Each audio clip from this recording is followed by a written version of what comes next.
கிறிஸ்துவுக்கு அன்பானவர்களே, ரத்தம் பேசுகிற தலைப்பில் பேசுகிற நாளுக்காக சோதரம். மத்த 27ஆம் அதிகாரம் 4ஆம் வசனத்துல யூதாஸ் காரியத்தை, இயேசுவை காட்டி கொடுத்த யூதாஸ் காரியத்தை சொல்லுகிறான். குற்றம் செய்யாத இரத்தத்தை, குற்றமற்ற இரத்தத்தை நான் காட்டி கொடுத்து விட்டேனே என்று சொல்லி அவன் இயேசு கிறிஸ்து குறித்து என்ன சொல்றான்? தேவ பிள்ளைகளே, அங்கே பரிசேயர்கிட்டையும் சதிசேயர்கிட்டையும் பிரதான ஆசாரியரிடத்துல சொல்லுகிறான், நான் குற்றமில்லாத இரத்தத்தை காட்டி கொடுத்து விட்டேனே. அப்படி என்றால் ஒரு பாவமும் அறியாதவர்களை எத்தனை பேர் காட்டி கொடுத்திருக்கீங்க? எத்தனை பேர் கொலை செய்திருக்கீங்க தேவ பிள்ளையே? ஆனா அங்க என்ன வேத வசனம் சொல்கிறது? அவன் நாண்டு கட்டுன்னு சொன்னான். இன்னைக்கு அநேகர் தற்கொலை பண்ணி சாவர காரணம் அதான். எவன் தான் பாவமே செய்யாதவனை காட்டி கொடுத்துருவான், அந்த இரத்த பலி அவன் மேல சுமரும். எத்தனை பேர்? ஆகாப் ராஜான்னு ஒரு ராஜா இருந்தான். அவன் வீட்டு பக்கத்துல ஒரு திராட்சை தோட்டம் இருந்தது. என்ன, அந்த தோட்டத்தை அவன் என்ன பண்ணுகிறான்? கீரை தோட்டம். அத அவன் கேட்கிறான். அவன் பக்கத்து தோட்டம் இது எனக்கு கேட்கிறான். ஆனா அவன் கொடுக்க மாட்டேன்னு சொல்றான். என் 30 தந்தது என் தாப்பனோட சொந்தத்தை கூட என்ன. ஆனா பொய் சொல்லி அவனை கொலை பண்ணி, அங்க அவன் என்ன பண்றான்? அவனை கொலை பண்ணிருந்தாங்க. அந்த ரத்தம் ஆண்டவரை நோக்கி கூப்பிடுகிறது.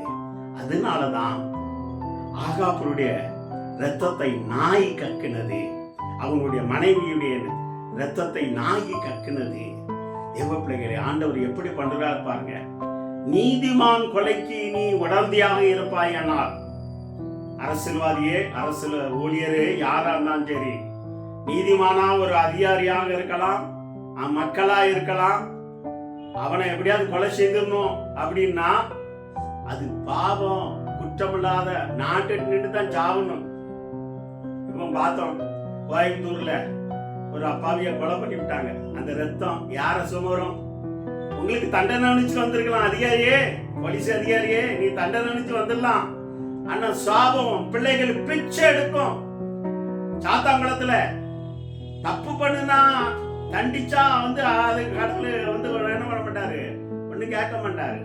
நீதிமானை கொலை செய்யறதுக்கு உடந்தையா இருந்தவனு உனக்கு ஐயோ, நீ பெரிய பொம்மலா இருக்கலாம், பெரிய அதிகாரிகளா இருக்கலாம், மந்திரியா இருக்கலாம், எம்எல்ஏ இருக்கலாம். நீதிமான் கொலை செய்யறது நீ உடந்தையாக இருந்தாயனா உனக்கு ஐயோ, உன் குடும்பம் அழிந்து நாசமாய் போடும். நீ மனம் திரும்ப விட்டா, ஒருவேளை இன்னைக்கு மனம் திரும்பி இயேசுவிடத்துல மன கசந்து அழுவாயனா உனக்கு மன்னிப்பு கிடைக்கும். அப்படி இல்லையனா உன் குடும்பம் பிச்சை எடுக்கிற அளவுக்கு ஆயிடும். எனக்கு தெரிஞ்ச எத்தனை அதிகாரிகள் நான் சொல்லட்டுமா? அந்த அதிகாரி குடும்பம் என்ன செய்கிறதுன்னு சொல்லி, உனக்கு அதிகாரத்துக்கு நல்லது. அதிகாரம் எதுக்கு கொடுக்கப்பட்டிருக்கிறது? நல்லதுக்கு பயன்படுத்துறதுக்கு, சட்டத்தை மதிச்சு நீ பயன்படுத்துறதுக்கு. ஆனா இன்னைக்கு நீ என்ன பண்ணி கொண்டு இருக்கிறாய்?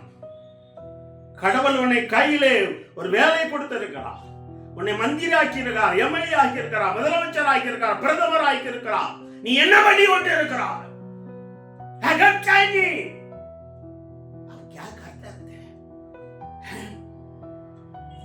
दूसरा को जान लेते हैं,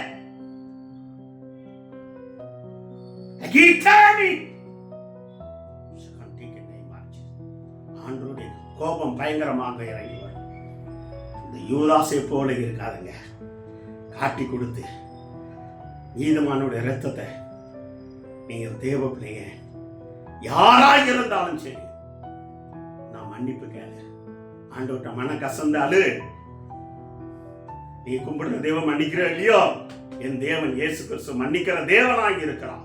நீங்க ஒப்பு கொடு தேவ பிள்ளைங்க. இந்த யூதாசுடைய நிலைமை பிள்ளைகளை பிரிச்சு எடுத்தது. சங்கீதக்காரன் சொல்லுகிறான், அவனுடைய மனைவி மேல் வேற ஒருவன் சாய்வானாக. அப்படின்னா என்ன? இவன் செத்து போயிட்டான், அவன் மனைவி விபச்சாரம் ஆகிடுவா. நீங்க அநேகரோட அதிகாரியுடைய தலைவருடைய நிலைமை இதான். அதனால அதுக்கு இனி பாவம் செய்யாத ஒப்பு கொடுப்பாயனா ஆண்டவர் பெரிய காரியம் செய்வான். கண்கள் முடிச்ச வச்சு நல்ல ஆண்டவரே சோதரம். இந்த யூதாசை போல குற்றமில்லாத ரத்தத்தை, நீதிமானுடைய ரத்தத்தை நாங்க காட்டி கொடுக்க கூடாது. அதுல பங்கு பெறக்கூடாதப்பா. ஒருவேளை அது பங்கு பெற்றிருந்தா விலைக்கு காத்துக்கொள்ளுங்க.